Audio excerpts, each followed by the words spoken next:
Ladies and gentlemen, before your feet hit the floor, your spirit has already been called to attention. The war isn't waiting for you to get ready. The battlefield begins in your thoughts.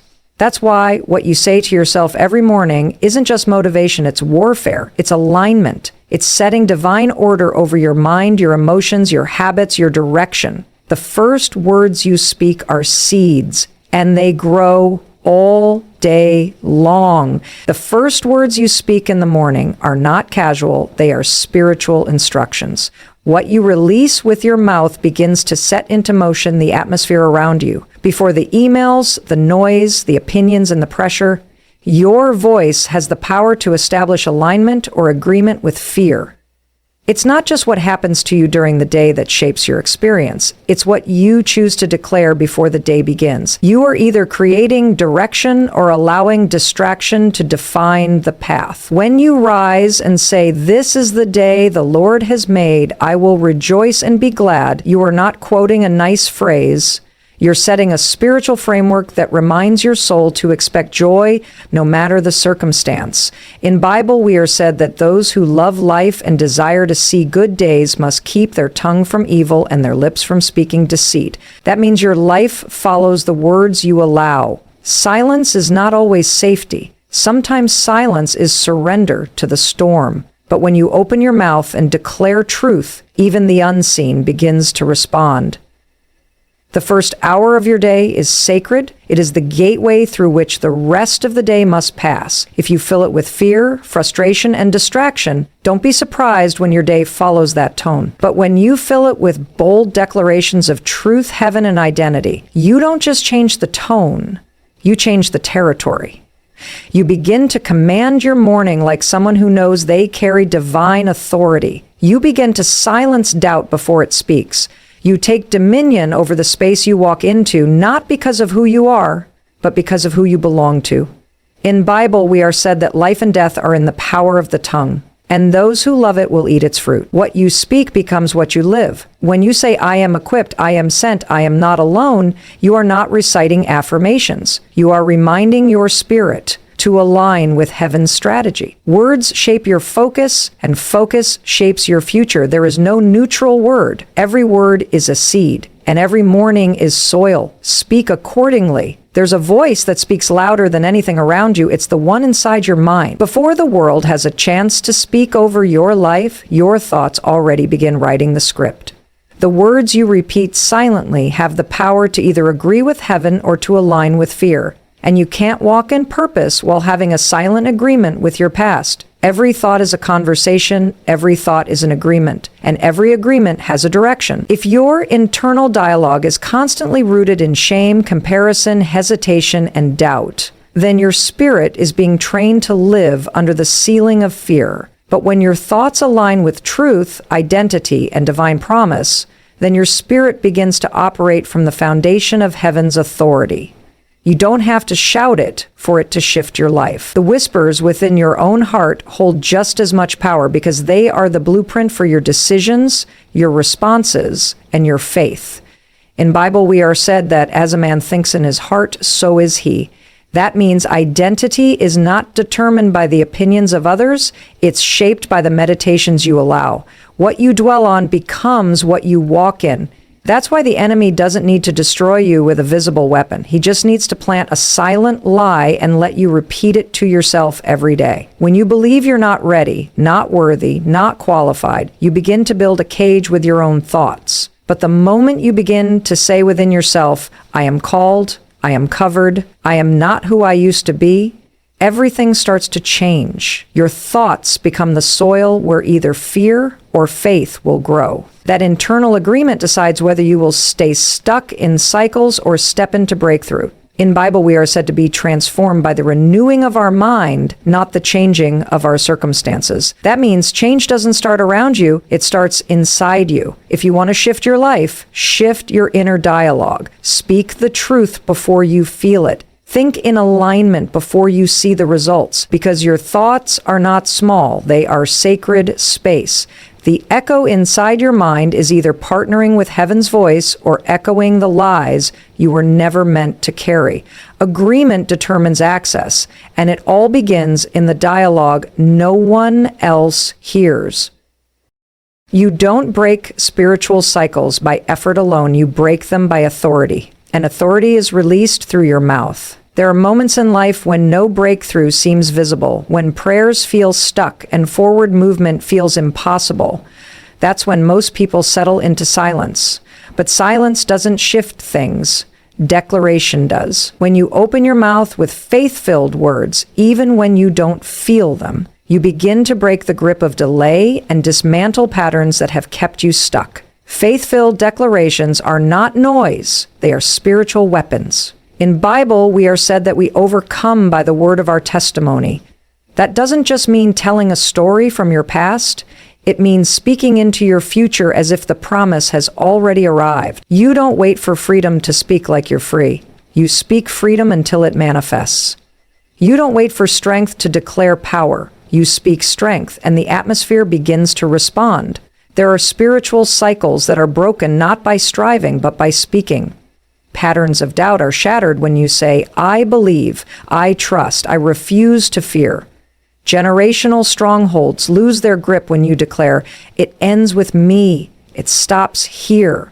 I walk in freedom. The enemy thrives in silence, because silence often means surrender. But faith speaks, faith declares. Faith opens its mouth even when it has every reason to be quiet. In Bible, we are said that we have the same spirit of faith, and so we believe, and therefore we speak. When you speak from faith, even while walking through fire, heaven takes notice. The spirit realm begins to shift.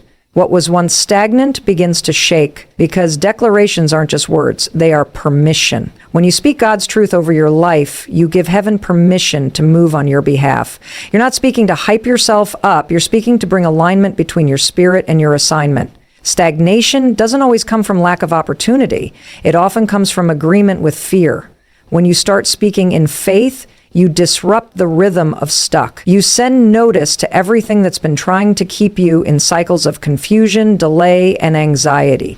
The declarations you make today begin to build the reality you'll walk in tomorrow. Speak from faith. Speak like it's already done, because in the kingdom, words don't just describe, they create. And if you want to see the cycle break, you've got to speak like it's already broken. Repetition isn't neutral, it's transformational.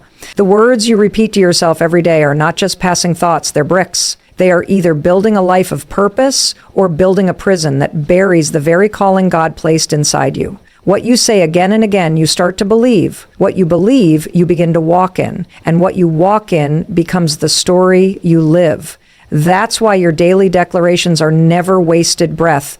They are architecture for your future. You don't drift into destiny. You speak yourself into alignment with it. You don't become bold by accident. You become bold by consistency. And consistency begins with repetition. If every morning you say, I'm tired, I'm stuck, I can't, then you're not just describing your current season. You're shaping your future, one defeated word at a time.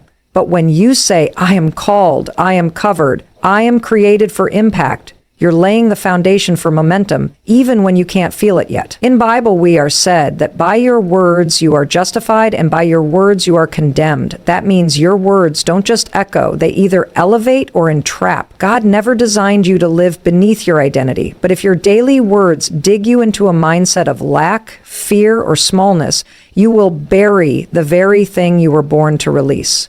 The mouth was never meant to just describe life. It was meant to direct it. What you declare becomes what you pursue, and what you pursue becomes what you carry. Some people wonder why they feel empty or aimless, but they've been rehearsing words of limitation for so long that their purpose has been muted.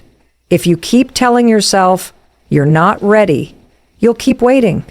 If you keep saying there's nothing special about you, you'll never see what's been inside you all along. But if you start repeating words that carry truth, words rooted in who God says you are, your purpose starts to breathe again. In Bible, we are said that God calls things that are not as though they were. You were made in His image. That means your words, when spoken in faith, have the same creative force. to call your future into now. Speak with intention, declare with clarity, because every word repeated daily is either digging a grave for your calling or laying the groundwork for it to rise.